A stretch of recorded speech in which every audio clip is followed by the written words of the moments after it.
gentlemen, welcome back to HMP. Grab yourself a slice of pizza because today we're reviewing Teenage Mutant Ninja Turtles Mutant Mayhem. I am your host, Adam Porters, and joining me today, you had him at nipple rings, Bruce Leslie.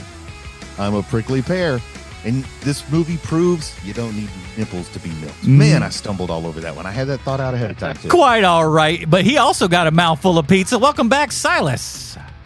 Yeah, and I'm not so prickly, but I'm still a pear. No, the pear family stays together, the podcast together. Isn't that how that's saying? I don't know how those things work, but welcome back. Sean is on assignment. Pear-shaped, so I got that going for me. Prickly pear-shaped, so, you know, it's like it's round, but there's odd protrusions here and there. I'm an elderly Sonic the Hedgehog. Like Sonic's dad. Yeah, we have what's the old King Kong, the Grandpa Kong or whatever the heck it is. Yeah, from Donkey Kong. Yeah, so the one that Fred Armisen voiced. Cranky Kong, that's Kong. it. Cranky Kong. So shouldn't there be like a Cranky Sonic or something like that? There's definitely a Cranky Bruce. Sonic is the cranky Sonic. His name is Ogilvy. Oof, yeah. That's enough to put anybody in a bad mood. But we can hope we turn your mood around because today, everybody, we are talking Teenage Mutant Ninja Turtles Mutant Mayhem. Despite all of our past with Seth Rogen, we've decided to put that aside and review his movie. And unlike him, we will actually look at this with an open eye and an open heart. But before we go any further, go ahead. Though, with Silas here, I have to talk about what a weird family shame they have when they have to go to school and their friends know that their dad has beef with Seth Rogen. It's not easy for them to bear this cross. Oh no, I'm the one who makes fun of it. Yeah, it's just like Seth Rogen doesn't like my father or the things that he does. And it's just like, I don't know, just seems a little bit. That's the problem because we just did Preacher Podcast. All right. For those that don't know, we did Preacher Podcast for Adam 3 started years. on Maria Menounos and you're fine. Hey, listen, we had to retire Maria Menounos and Seth Rogen has taken that spot.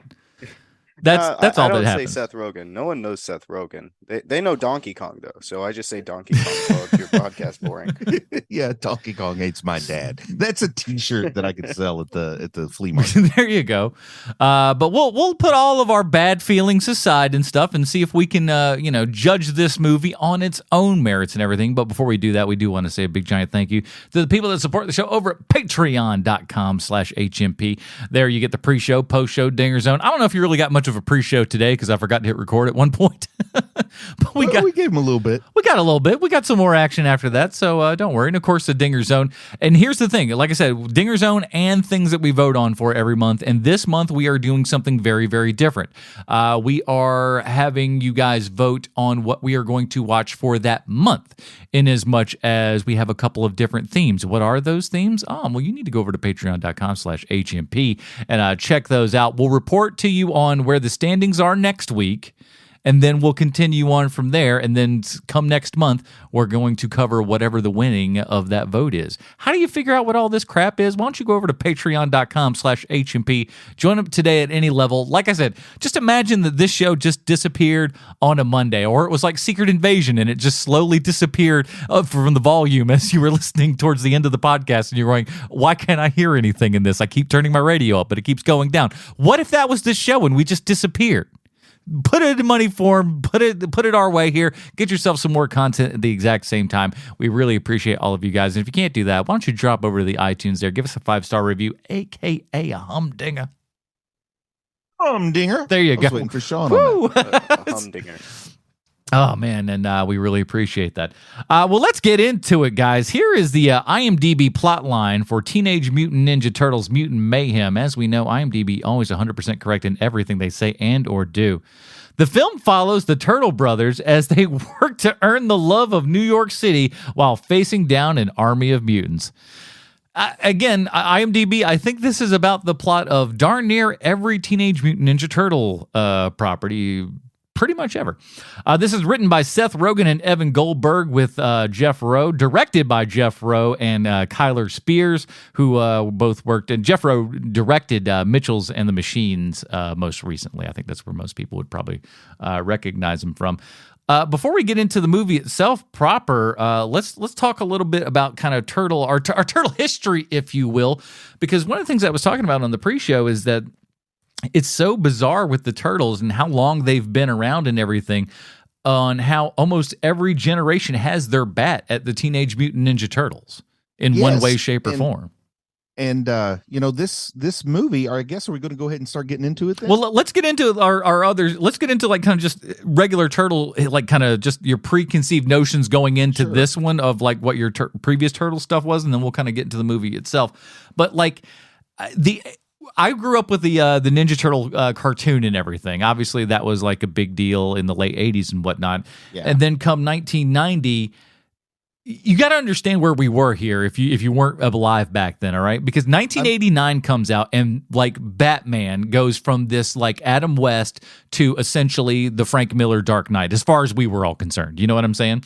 So it was this dark, gritty, realistic thing. And then come in the next year, we had the Ninja Turtles go from this colorful, lovely thing that we saw on television to this gritty, New York, realistic thing to where we were just like, oh my God, we are seeing... And it was so good. The live action puppets and stuff for that first Teenage Mutant Ninja Turtles movie was amazing. Movie imaginable at that point in time. So good. And it was just like that. Just it was one of those things. Like again, 89, 90. These were times where I don't think people realized how just connected and everything everybody was, because like that year for Batman, it was all Batman. The year for Ninja Turtles, it was all Ninja Turtles. You could not throw something and not hit something Ninja Turtles that year. It was unreal. And, you know, to the delight of the folks who made and distributed Ninja Turtles, it was made for pennies on the dollar of what it took to make Batman.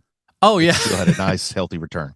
And it made just a ton of bucks and everything. And so, and obviously it really slammed into the younger Gen X folks and the older millennials, like that little edge between generations there. It just hit like a bomb, and it shows by all the cues that might link to the mid to late 90s and stuff in this movie. Like it like Seth Rogen himself, it shows that they were really hit hard by that TV show that you're describing. Exactly. The 1-2 punch, the TV show and the movie, and then the comics we never discovered till later on.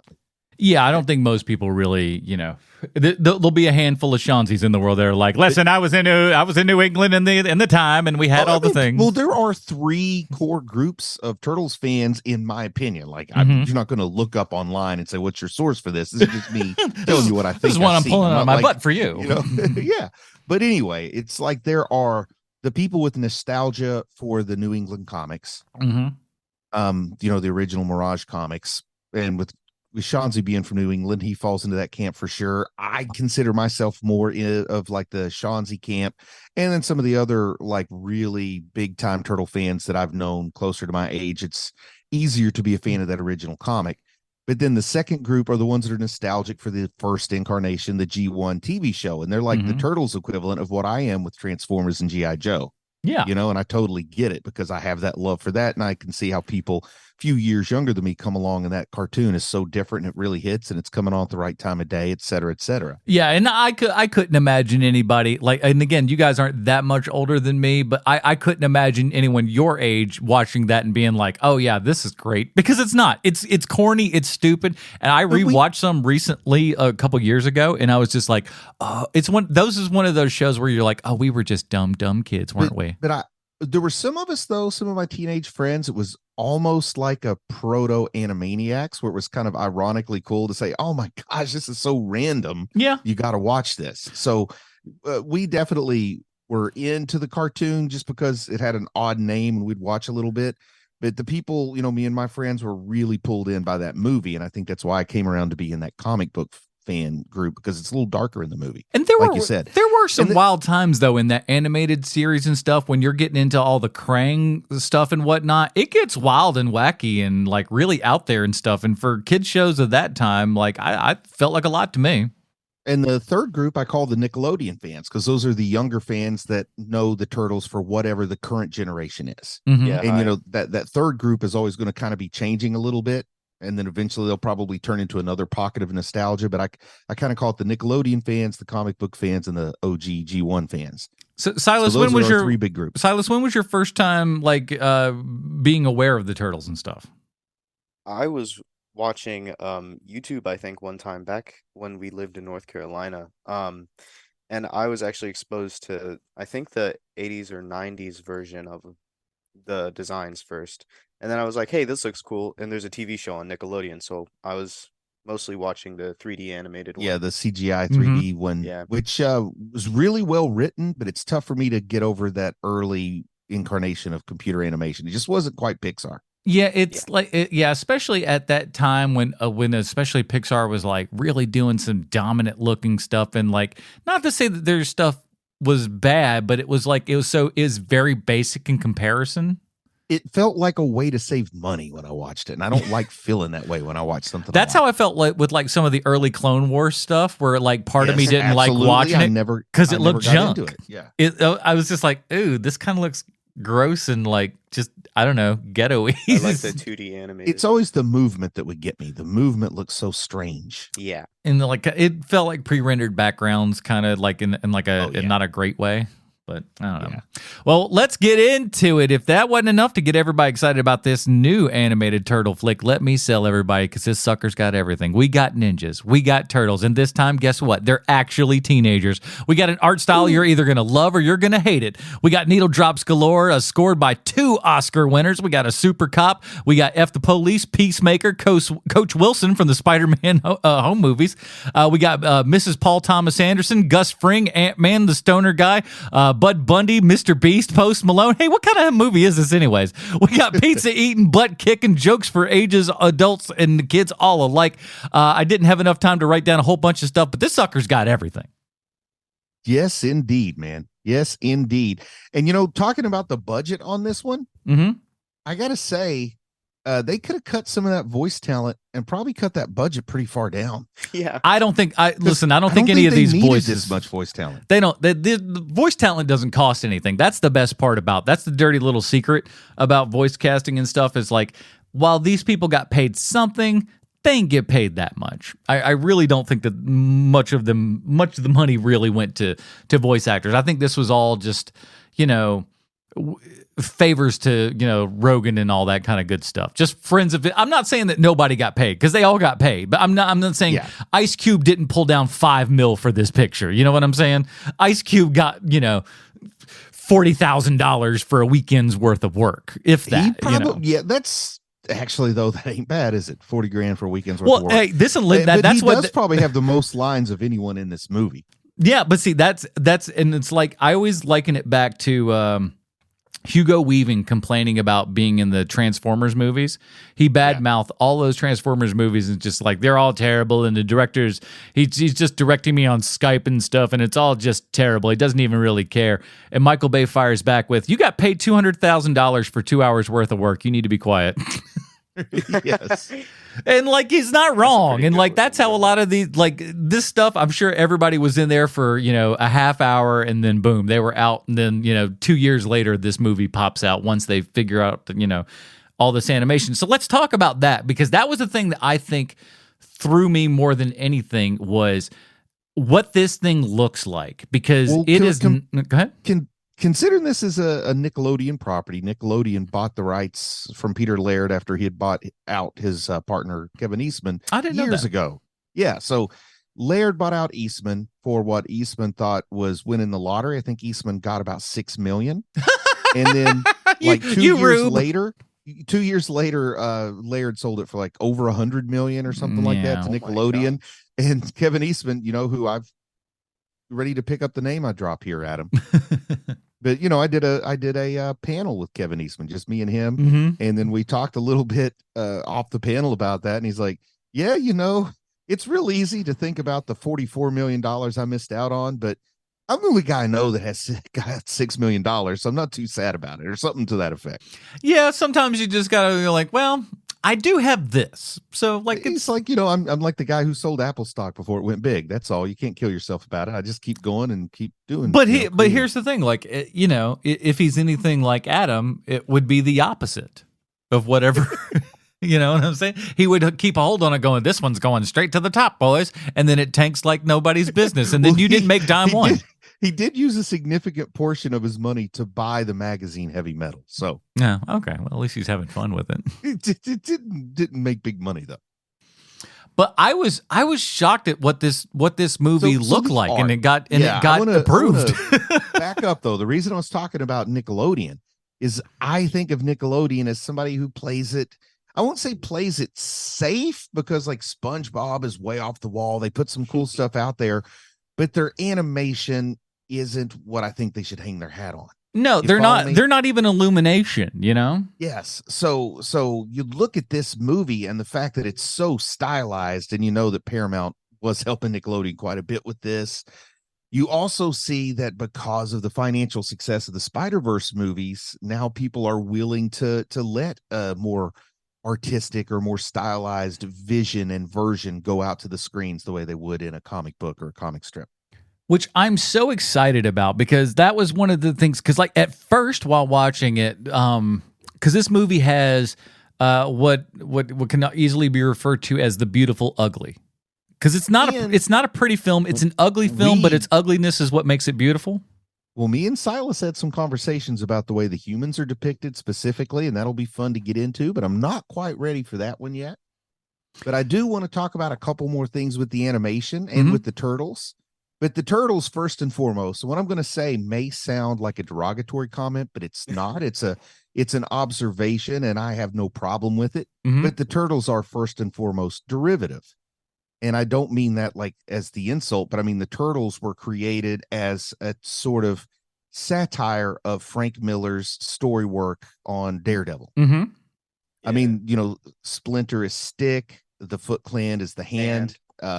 You know, instead of fighting against instead of fighting against Elektra, he fights against a lady named Oedipus, which, you know, Oedipus is sort of the male equivalent of Elektra, etc.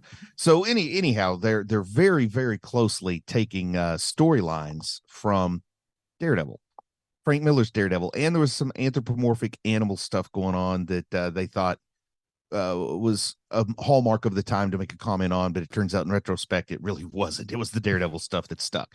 So and then the cartoon that we all liked was also derivative, because it was derived from a comic book that inspired it, but it in no way adapted, other than having the same character names. Right? Yeah.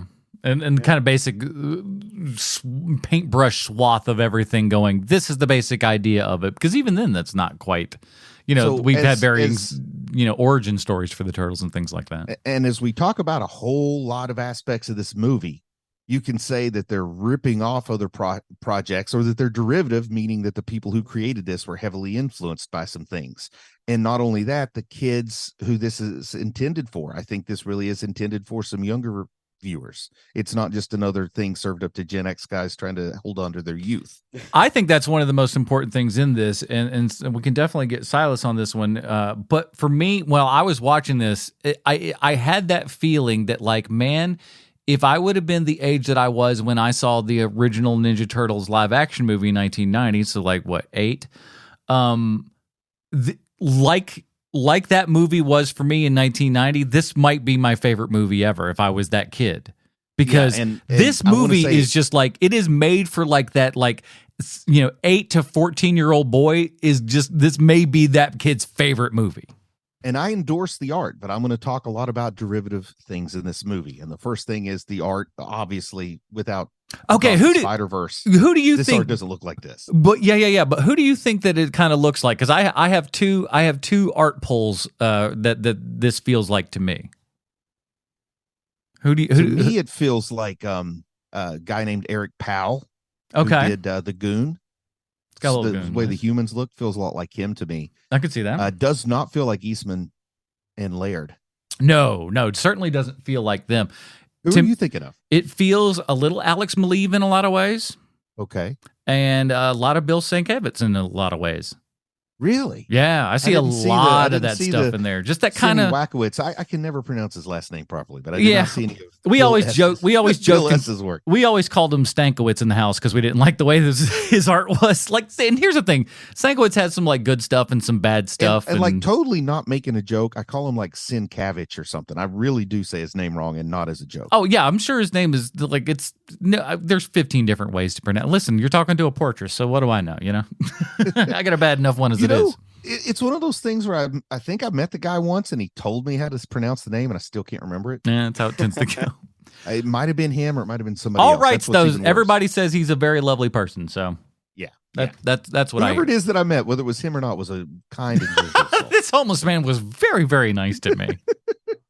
But another thing that I think is derivative here is the Lego movie, where they learn to digitally animate something to look like stop motion, and that solves the movement problem that CGI has. If you can't really render that absolutely human looking movement and you can't do mocap, then making the stop motion artifact effect on there gives it just such a real feel. Yeah, everything, like, it feels like alive, and like just the world itself is always breathing. There's just graffiti and crap on everything, so it makes the world look really real and lived in. I'll go back to Spider-Verse on some of that, with the graffiti in New York actually looking like New York. That's what I was about to say. But then, a couple of other things here, maybe when we're talking about some specifics that will come up on. But as we start to see the show go on to its climax, I'm seeing some references that to me look pretty clear to be from the first Avengers movie, one that looks like it's from Amazing Spider-Man, believe it or not. And I'm sure there's other stuff you guys will notice and mention that I didn't notice. But once again, it is not an insult. Like, it does not in any way prevent me from enjoying this movie or this property to say that from the very beginning they're derivative. What I'm saying is, if you complain that the movie's too derivative, maybe you were never really someone who understood the Turtles. Yeah, because ultimately it is kind of the same riff, if you will. I don't care if it was, like, again, the most basic of brushstrokes and everything, from the layered stuff to the animated to the live action Nickelodeon to this. It's all basically the same sort of story. It is that sort of that Superman story, if you will, right? We don't want to change Superman's story too awful much from what we know it to be. So there've been different Superman stories that tell his story, his story slightly different, but it's still basically the same thing. An important thing to remember too is that the ooze got spilled into the sewer because a blind kid stepped in front of a truck carrying chemicals. Like that is canon. So that part they didn't quite put in here. Yeah, Daredevil, the Daredevil's origin and the Turtles' origin, according to Peter and Laird, is the exact same day. We just happened to be in the street, and then boom, there you go. According to Peter and Laird, I should have said Eastman and Laird. That's Peter Laird. Kevin Eastman. I'm both people. I'm one and the same. Oh, that would be cool. But now one of the things that this got me is that this show captures what makes the Ninja Turtle stuff fun. Is that like it's just that camaraderie between these characters and stuff, and I think it's never been more clear than it is in this movie. And when the movie first came on, and I'm first watching it yesterday morning, the first time I viewed it, because I've seen it twice. You've seen it twice too, right? No, just the once. Okay, well, when the curtain rises, so to speak, and the show's getting started, I start thinking in my head, have we reached the point where the Ninja Turtles are like Batman and Spider-Man? We don't need another origin story in the first movie in the series. And then they go ahead and give us another origin story. And then I start thinking about how the third group of fans is who this is made for, the Nickelodeon fans. And the Turtles are really made for peak enjoyment for about 5 to 6 years of your life. So I think they really do have justification in retelling their origin story every 5 to 6 years, and it's been at least that long since the last time it was told in Michael Bay's first Turtles movie. Right, but here's the thing though, like, it never feels like it's, even though we're treading over ground that we basically know what it is, it's still somewhat fresh. Yeah, for whatever reason, and I don't know why that is. I think the art, I think the art alone makes it fresh. I mean, for that art, I would sit through almost any story, which is to say something, because I don't even consider myself an art guy, so to speak, but I love the art on this. What do you think, Silas? Did you feel like you needed a retelling of the origin? What's your name again? First off, I would like to say I'm offended you don't remember your own son's name. That's pretty bad, man. I'm struggling. Who are you? And I got too many kids. And I'm pretty sure the Turtles origin story is like memorable enough to where you don't really need a retelling of it. Like, you could just hear it once and you'd never need it again.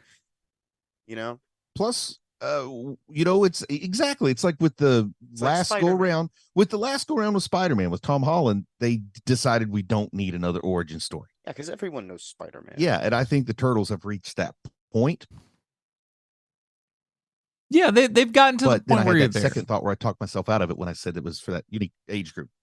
Maybe for like babies who have never seen Ninja Turtles, they need it. But... And the changes to the origin were significant to the story, unlike the changes in the origin story back in the 90s really didn't serve the story of the movie at all. It's just like whoever's writing it thought, oh, you know what? The idea of a rat turning into a human rat is stupid. I want a human turning into a human rat. That makes more sense. And like that part is the difference. So some people just stylistically didn't like it, but it didn't affect the story. That bothered me more than here, where changing the origin a little bit does serve the story they're going to tell us.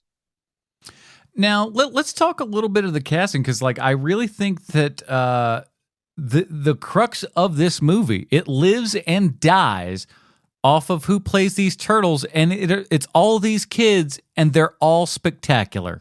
And they're all relative unknowns, which is so complete unknowns. Great, because here's the thing: I don't know about you, but like if these turtles were voiced by people that we know, I don't think I'd like the movie. I really don't. I think it would ruin things. I love these voices being from people that I don't know. So while I'm watching this, I'm not thinking, "Oh, that turtle sounds a lot like Matt Damon." No, well, I'm just hearing.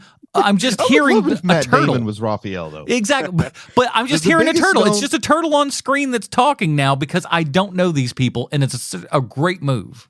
Raphael, his actor, was from Good Boys. Good Boys. Oh, yeah, good. Oh, yeah. Resume here, and also in what must be a more recent Mighty Ducks thing called Game Changers. So he's sort of recognizable, but not to us, not to old people probably. And then Silas, who did we look up that used to be the voice of Gumball? Was that Nicholas Cantu, the one that does Leonardo? Yeah.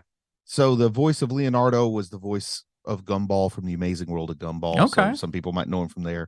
And then I don't know what other work these other two folks have done, but boy, they killed it here. Like everybody's from now on, they're going to be known as, Donatello and Michelangelo. Yeah. Just, I was shocked at just how good they were. And it's just, and again, when you go back and look at the majority of Ninja Turtle stuff over the years, the majority of turtles, while in the name Teenage Mutant Ninja Turtles, the majority of them sound like they're in their 30s. Yeah. It's never, they've never sounded like children, not in the live action, not in the anime, none of it. It's all been just, they've all sounded like grown adults. And at least here it's like, oh, they're children, and it makes sense. Thank you. Especially Donatello. Yeah. The voice of Michelangelo is Louis Black in this incarnation. Now, what'd you think about Maya Rudolph? Because I didn't realize it was her the first time I watched it till the credits came through. I think she did a really good job. Now, which one was she again? She was the nefarious, mysterious, evil with Cynthia Utrom. Yeah, the tiny little faced lady. Yeah. Weird head shape. Yeah, again, great, just out of the box style that like when you look at it on paper and stuff, you go like, well, this is stupid. You're not making this into the thing, are you? And they're going, no. That's what we're doing. And for whatever stupid reason, it works. But like, I thought she was a lot of fun with that character, and I was surprised at the April stuff. I think that was the thing that I thought was gonna. I thought had a potential to be kind of crappy. Because you never know with April where they're gonna go. They could just go like she's a reporter, or she's like Megan Fox, or like there's a lot of avenues that you can go down that are not great. I like the idea that if the turtles are going to be portrayed as teenagers, how about we make April a teenager? Because in the original comics, in the original cartoon, and in the original live action movie, no one stopped to ask like, how normal is it for this 30-year-old lady to be hanging out with these 15-year-olds? Yeah. It makes more sense. It's better, and I am not familiar with this actress. They said she's on Abbott Elementary, which is a really good show. So, I like her in this movie too. Ayo Edebiri. I'm not sure if I'm pronouncing that name correctly. I was shocked. I thought the character was written really well, and what could have been cringy and bad was actually really good. And they kind of made the character what's the word I'm looking for? Not relatable, not adorable, but just something like, I don't know, you cared about the character, I guess. It felt like somebody you might really know. Yeah, if like a real person. What'd you think of her puking scene? Her man, she really, really, really puked a lot. And given it's a Nickelodeon production, I couldn't help but think it looked like the slime from You Can't Do That on Television. Yes, exactly. It would have been funny if they put Ave Maria over the cliff. I love that. I thought that stuff was hilarious. And there was somebody in my theater who I'm only going to refer to as Gen X mom, because that's just what I assume. But her and I were like two of the only people laughing at a lot of the kind of, not adult jokes, because there's not like adult jokes in here, but there's jokes that only older people would probably get, or, referential type things, just little stuff here and there. But me and her were like the only two that were laughing out loud at a lot of the kind of jokes for older people within this show and stuff like that. And that, to me, that was another thing that was really fun. It's like, we can enjoy this on all types of levels. Now, Giancarlo Esposito plays Baxter Stockman. Yes. Which is awesome anytime he's playing anything, right? Like he's got his own fan zone that he can't do. He's not going to be hated on. Like it's pretty tough. It's pretty tough. That guy's he's awful likable. It was wasted that he didn't get more lines. Like for example, the decision to cast Ice Cube as Superfly is a little bit different, I think, because if I remember correctly, Baxter Stockman himself becomes the Fly Monster, and it's not like his quote son. Yeah. So it could have been Giancarlo Esposito voicing both the Fly Monster and Baxter Stockman if that's what they wanted. They went with Ice Cube, who I think did a great job, but you're getting a very different performance from Ice Cube than you get from Giancarlo. This is very true. Now, at the same time, too, this is one of Ice Cube's better performances as far as voiceover work and other things go. He's actually doing a pretty good job here. I mean, like, he's still Ice Cube. He's not, Laurence Olivier or anything, but he's doing slightly more than what his normal bent is. I'll tell you what bothered me. What bothered me is, why do you get Ice Cube, a well-documented West Coast rapper, to play a New York City tough guy? Like, can't they get somebody from the East Coast to do it? What? Who's like a current day East Coast rapper? I mean, Jay-Z's not doing voiceover. It'd be great though. Jay-Z is the Fly Monster. I don't know, man. I figure like there's still got to be some Public Enemy members out there. Get Flavor Flav to be Superfly. Oh man, with the little, you just take that Flavor Flav voice and put it down in a little tiny Fly voice, like, that kind of thing. I mean, what are the guys from Run DMC still doing stuff? No, get Reverend Run. No, God, no. Listen, because those boys have done voiceover and things, and they're awful. They're so bad. Listen, I appreciate you guys and what you've done for the Ice-T from. Is Ice-T from the East Coast? He's a West Coast boy. Ice-T is such an actor. I'm sorry. I don't buy Ice-T for 2 seconds. Ice-T, I love his voice, though. I think you'd be a great VO guy. Oh, well, yeah, he would be, because he sounds the same in everything. Yeah, I just do one of these little things right here, and this is the voice that I use for everything. And it's like, shut up. He's from New Jersey, so he would be good. Ice-T could have pulled this off, and he's from New Jersey, so he's East Coast. It would have been basically thinking of the Rick and Morty episode with Ice-T, but as soon as you said his name. In all fairness, he did go to high school in Los Angeles, but still, because he was born in New Jersey, I'll give him the East Coast label. It counts. Because clearly the West Coast has won whatever feud there was, because there are no East Coast rappers I can think of beyond Jay-Z. Well, if you go into the bathroom and you turn out the lights and you say Biggie Smalls 5 times into the mirror. Oh, gosh. Man, I'm not going to lie that in the year 2023, I could easily come up with more rappers from Atlanta than New York City. It's a weird thing, man. East Coast rap, especially Northeast rap, just moved to the dirty. It's all down into dirty now. Guys from Brooklyn are saying, I hope I can make it to Atlanta someday and strike it big in the rap game. Speaking of which, I liked a lot of the music in this. A lot of the needle drop stuff was really good. Some classic stuff. A whole lot from an era that I would call when I was in college and med school. So that mid to late 90s, maybe a little early 90s, but we had the "Oh Baby I Like It" raw. I mean, that's from back there. We got all kinds of cool. So we got the Tribe Called Quest song that's in the end credits. I mean, there's a whole bunch of stuff that really seems to be from like the first round of Ninja Turtle fever that gets homaged here. And a very, very Seth Rogen thing to do is, I knew in some way they were going to give a tip of the hat to Vanilla Ice. Yeah. And then when they jump in the car and it starts playing Go Ninja, Go Ninja, Go. That was the tip of the hat. But boy, I would have liked him to have given him like a character to voice in the garage. Oh, like 2 lines. No, you wouldn't. Stop. No, don't say these. I would know it was him. First off, I would know it was him right away. But I got to tell you, Cool as Ice, a way underrated movie. You want to watch that. You want to know how you would know that character was Vanilla Ice? Because I can promise you this: if Vanilla Ice was a character in this Ninja Turtles movie, that character, his eyebrow would have a little shave on it. Yes, perfect. It'd be that bullcrap eyebrow shave that Vanilla Ice totally did, and it would just. There would almost be a sign pointing at it going, hey, everybody, it's Vanilla Ice, Vanilla Ice. Rob Van Winkle in the house. Him pop up at the end when they don't know what to do to take down the big bad guy. And he's just a citizen that goes to help. And he says, stop, let's collaborate and listen. This is why we don't put you in Hollywood. This is why they're on strike right now. That's why when the Writers Guild, that's how they break the strike. They let me write something. They're just like, ladies and gentlemen, we'll pay you to let us come back. We brought in Bruce Leslie to write an episode of LA Law. That show hasn't been on the air in 40 years. Listen. I like the idea that they give me $100 a week to write everything. But they have to agree to make whatever I write. Oh. The worst idea ever. I thought, what did you guys think as far, again, this is, I astounded at how good the action in this sucker was.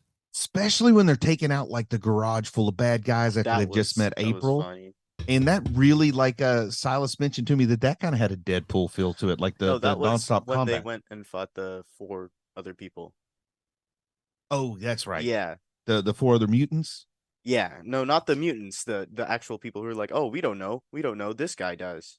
Oh, yeah, when they were fighting. Yeah, when they were tracking down like Toupee Tommy and Normal Nate and Short Sheila and all those people. Yeah. Bad Birdie. That's the part that reminded him of Deadpool 2, you said, right? Yeah, Deadpool 2. Trying to get the name of who did what. Yeah. So once again, like I love all the sort of references, some intentional, some unintentional, because, a creator loves something so much they don't even recognize how heavily they can be influenced by something sometimes. When Splinter has his fight moment, I loved it so much because they specifically animated that in the style of Jackie Chan. Very, very specific. So well. I'm watching how this rat moves, how he's interacting with these objects, and I'm like, I could almost guarantee you they worked with Jackie Chan on this fight choreography to put together for this thing, because it feels so much like Jackie Chan's work. And I'm so glad he's in this. He's so funny. He's so funny in this movie. There's a guy that was pretty good, and he's brand new because in the credits they were introducing him, the voice of the Gecko. One Mr. Paul Rudd. The audience had a really good laugh at that. He looks about 23, 24. I think he's going to have a big career. The audience was like, and introducing Paul Rudd. Everybody laughed at that one. They were like, that's pretty good. That's a pretty good movie. Is Austin Post Malone? That's Post Malone. That's correct. Okay, because he plays the Stingray or whatever. The one's like, hey man, I'm a baby. Yeah, which is an actual comic book. Well, in the comic books, I think he's called Man Ray. But yeah, Ray Fillet is what they call him in the movie, and he's a real character from the comics too. Isn't Man Ray that one SpongeBob guy? They might look alike. But I thought that was one of the cool things is they brought back a lot of these kind of like strange turtle, villains and stuff like that. Spin-off comic, all the supporting mutants around Superfly. Mm-hmm. They had their the Mighty Mutanimals, I think it was called, and they debuted in the Teenage Mutant Ninja Turtle Adventures, which is not the original Teenage Mutant Ninja Turtles, but it is the line that was inspired by the cartoon show after it hit it big. Mm-hmm. You follow me? So it's the more kid-friendly and not the actual original Turtles. So it's called Teenage Mutant Ninja Turtles Adventures. I think it was printed by Archie Comics to give you an idea of like the type of comic it was. And then they got their own spin-off, the Mighty Mutanimals, which were other mutants that fought crime, but they, worked in their own comic book that Archie Comics published. And that started in 91, 92. And then in 20 years later, 2012, they got their own TV show that was not a success. And then we see them here.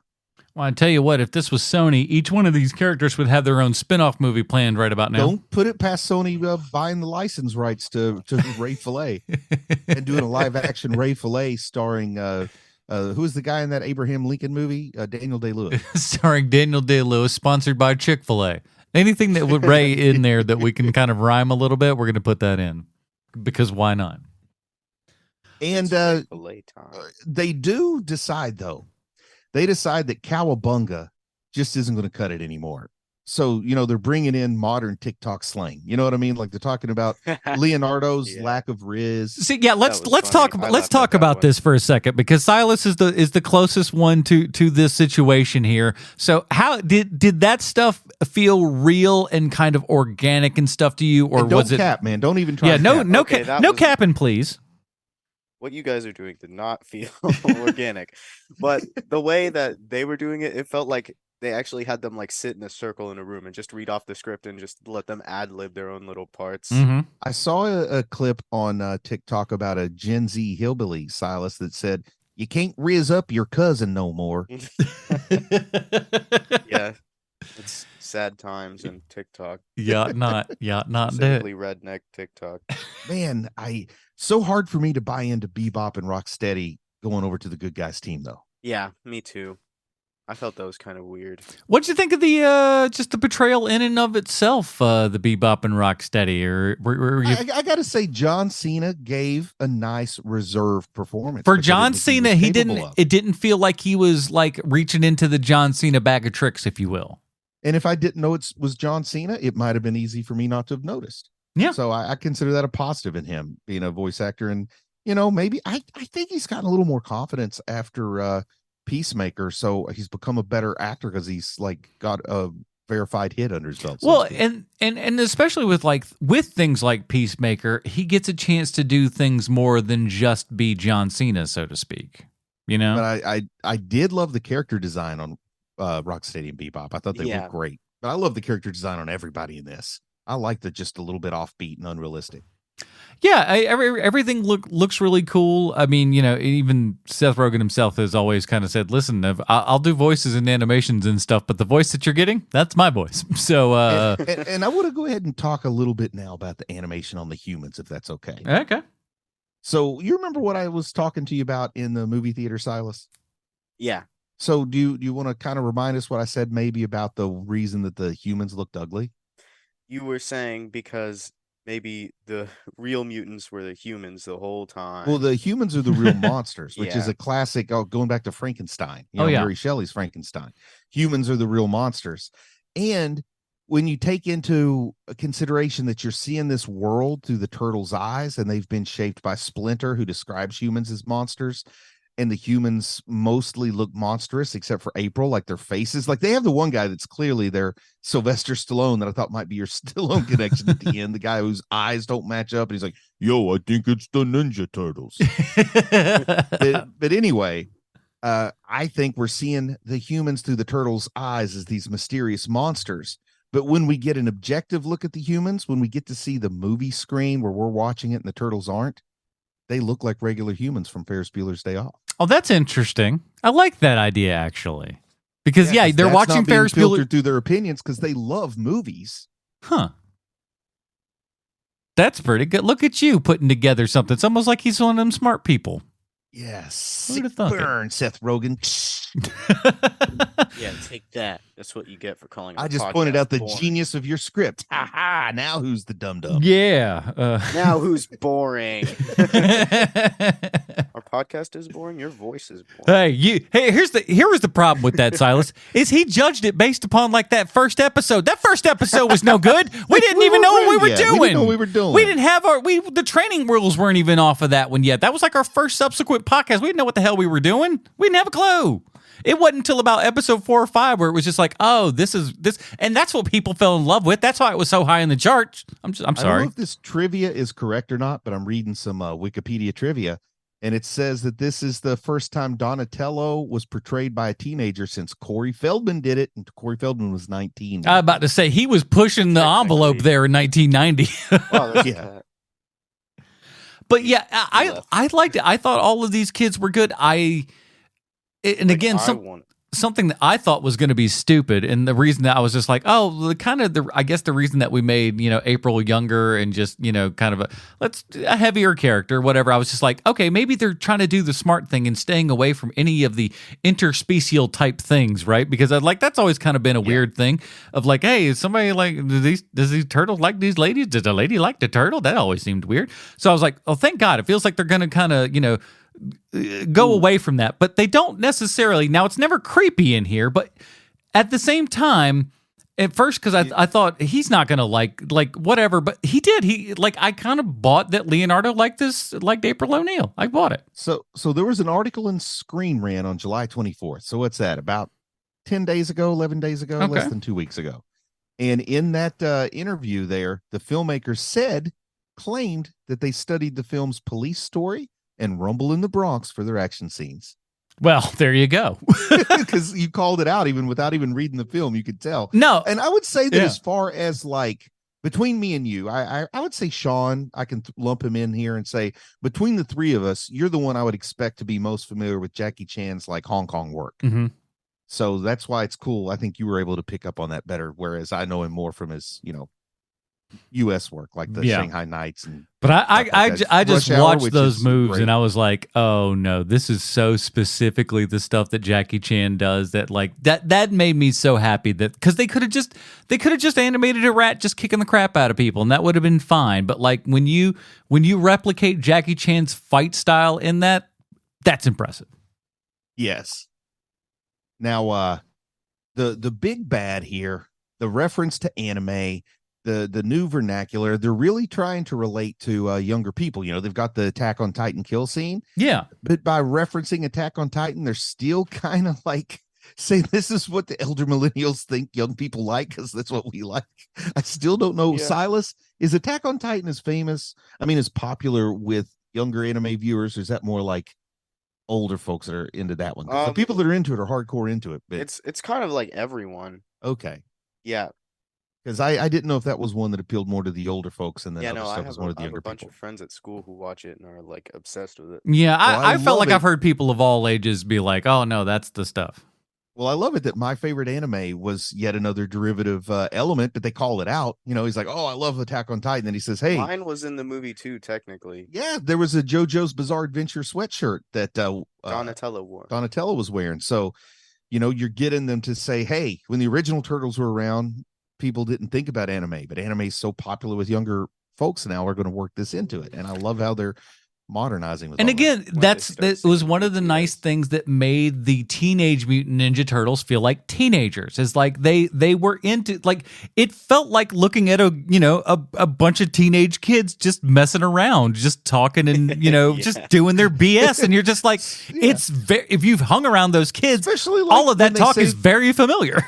Yeah, like they start out with their gangster talk where they're doing kind of like a fake Italian accent, and suddenly it turns into like the rapper interpretation of gangster with like that is how kids do, without like consciously changing which type of gangster. Like we're not even trying. We're trying to figure out who we are and just to be what's cool and all that kind of stuff. And you just feel that coming out of these kids, and it's awkward and it's neat.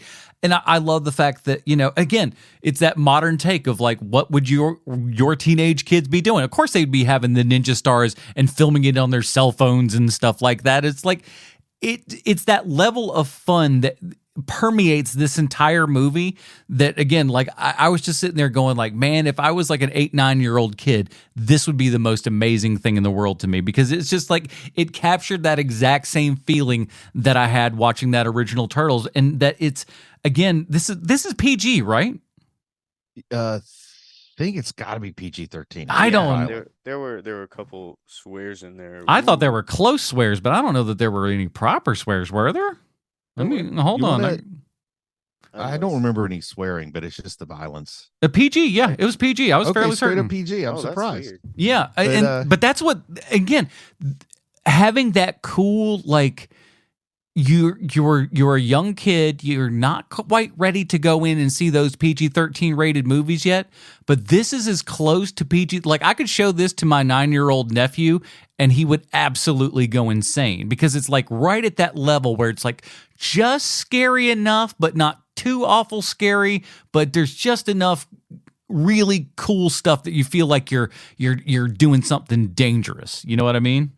Yeah. Yeah. And that's what this, but especially because of that raw grittiness to everything, this feels like, while it's still PG and safe and everything, it feels gritty and dangerous and stuff as well. And that's a really wild line to be walking. Now, this movie has a cinematographer, Kent Secchi. Mm-hmm. And with an animated movie, I don't always understand what the role of the cinematographer is. So, depend upon a couple different factors and everything. A lot of times we're almost, as is my understanding, again, I'm not super wild on animation, emails at hearmoviepodcast@gmail.com if you're into animation stuff and you know better than I. And if you animate things, let me know. You can animate an opening for us or something. I don't know. But as is my understanding, it's like they're kind of building the world, kind of like a video game, if you will. And you know how like in some video games you can like have a little picture that you can take. You know, your character has a camera, you can line it up. And I think it's a lot like that, where you can just kind of line up your thing, you know, deal with your actual depth of field like you would an actual camera and everything, but it's kind of a virtual camera. I just feel like that's a specialized editor, but I'm not the person to win that argument. You know what I mean? Yeah, I mean, that's my very tertiary. Kent Secchi had some interesting inspirations that he cited for what he was going for with this movie. Okay. He said he wanted it to look like a combination of Spike Jonze and Paul Thomas Anderson. So that's, like, again, pretty ambitious on this movie. I want to reward ambition. You know what I mean? I like that. I mean, Trent Reznor, yeah, which you could tell when that was kicking in. That was another one where it's just like, even when they were announced as like, hey, Trent Reznor and Atticus Ross are doing the Teenage Mutant Ninja Turtles movie, I was like, what? Okay, great. And I need to look up some of that music because I probably want to play some of it, because like those two are one of the ones that I will actually go out and buy the physical albums these days, just because it's, I don't know, I think they do some special stuff out there, and so I'm hoping to hear this one a little bit further on. But again, music all around, another fine point for this movie. No strikes there. Yeah, I'm trying to look over the soundtrack here, and it goes on forever. I was watching it in the credits there, and it's just like there's 25 plus songs on this on this movie. It's unreal. Yeah, and I'm kind of like looking over the track list now, and then looking at the curated soundtrack, which is not the score but the music. So it's got like the score basically, and then I've got the curated soundtrack. So they call the score the soundtrack. I don't know why. But anyway, that's beside the point. Some of the stuff they have, I Know from De La Soul, Ante Up from Robin Hood's Theory, Ninja Rap, of course. We talked about that. No Diggity. Yeah, No Diggity was a fun one. I think, again, this is why I think Seth Rogen was probably about the perfect guy to do this, because like he's literally like 2 weeks older than me. And so I just feel like my age group is kind of like the perfect spot for this, because we weren't quite in the Eastman Laird kind of thing. We're just at that start of that animation, but there's enough in there between that and the live action and everything that goes, how do we take that and make that into, give that modern feeling? Just now, modernize that feeling for everybody else, and it worked. Oh, sorry, my phone is like going off here. Quite all right. Now, okay, so the big ending here, we get him where they take down this what is a fun kaiju, because he goes under the water, picks up all this aquatic sea life, then somehow gets drugged through a zoo before he comes to attack. So he has like every animal. It's like Noah's Ark all turned into one beast. A funny moment where they shoot him and have the false victory at the beginning where they just turn one horse. The one horse. I didn't need that one horse anyways. I love Ice Cube's delivery too, and he's like, oh, the little tortoises, you're adorable, stuff like that. The just the phraseology, some of it feels like he was going a little improv with the script. If not, he's an incredible actor. If he wasn't going a little improv, the idea that he kicks open the door and he quotes Biggie, and I thought that was funny because there's plenty of NWA quotes that would have worked when he kicked open that door to the van to take out the turtles there. But he kicks it open and he's like, 6 a.m, cops at my door, which doesn't even fit the scene, but it seems perfect when he says it. I'm honestly, because that's in the trailer and everything, I was really hoping that we weren't just going to get a barrage of that and just a whole bunch of references back to his stuff. And I was I was cringing. I was like, please don't be that. And it wasn't, and it was just a relief and a half. So what'd you think of the mid-credits scene? I mean, we get a little teaser at the very end, obviously, for like Shredder, which I'm like, I'm so happy that we kept him out of the entire movie too. Yeah, I thought that was an interesting choice, and I applaud that. Again, it was ambitious and courageous, and I'm glad they did it. But I got to tell you, at the moment I saw it, I started thinking this feels a little bit like Sinestro at the end of Green Lantern. Ooh, I hope it's not that bad. I'm just worried from what I'm seeing at the box office that we're not going to get another one of these. Again, I think that this may have been just like we are at kind of an odd cacophony of movies at this point. Because I think if this movie had come out earlier or later, it probably would have done better. I also think if we do get another one, we're going to get probably most of the same cast as the Turtles. Might get Jackie Chan back, but I think everybody else will be accomplished, talented voice actors, but not name recognition like they have this time. I think even that little bit of, even when you say voice actors aren't that expensive, there are still cheaper voice actors, and they're going to have to cut costs if they make another one. Oh yeah, you just gotta wherever you can. It's just like, well, these next 5 dudes will all be played by T.J. Miller. And there used to be a time where you could say, if the box office isn't so good, you can recoup on the home market. But there's no video stores. Nobody even knows how streaming money gets appropriated. You know what I mean? Yeah, they don't. Nobody will know how much money this makes from the home market. It's not like the old days where you had video rentals and sales. I still listen. I'm telling you, I think this is really. I think the only way forward is back in a lot of senses, and I know nobody likes to hear that, but I think the way that Hollywood fixes this, we don't know where any of the money's going problem, is go back to physical media. You can track that stuff a lot easier than you can, streams and people not, paying for stuff and then password sharing and all this bull crap. Yeah. Or, just be freaking honest. That's something else I could do too. Nah. They're not honest on how many views anything gets. Nah. Here's the thing. You say that, but I honestly believe they don't know. They don't really know. Because none of this stuff is as knowable. And again, it's like if your family watches, a movie on Netflix at your house, is that 1 view or is that 5 views? Yeah. Yeah. I know what you mean. I know what you mean. Who's to say? Well, before we get to our review of this thing, we have to find out how this sucker relates back 1-to-1 with Sylvester Stallone, and I have a hastily prepared statement. I want to hear how hastily this statement is prepared. Hello there, Mr. Stallone. I forgot to write a Stallone connection this week, seeing as how Sean is out. I've known he was going to be out for well over a week now, but yet I'm still here, and here's how we go. This week's Stallone connection is not about an actor in a movie that you've co-starred with at some point, but rather someone you haven't co-starred with in a movie. And that's Jackie Chan. But I'll tell you one thing, it ain't for trying. Did you know that Jackie Chan was in talks to play the role of Simon Phoenix in Demolition Man at one point? Oh, that would have been beautiful. What a wild, different movie that would be without Wesley Snipes, but instead Jackie Chan in that role. Who didn't know? But as you might imagine, Jackie Chan was also asked to be in a couple of those Expendables movies a few times. The first time he said no, as you might imagine.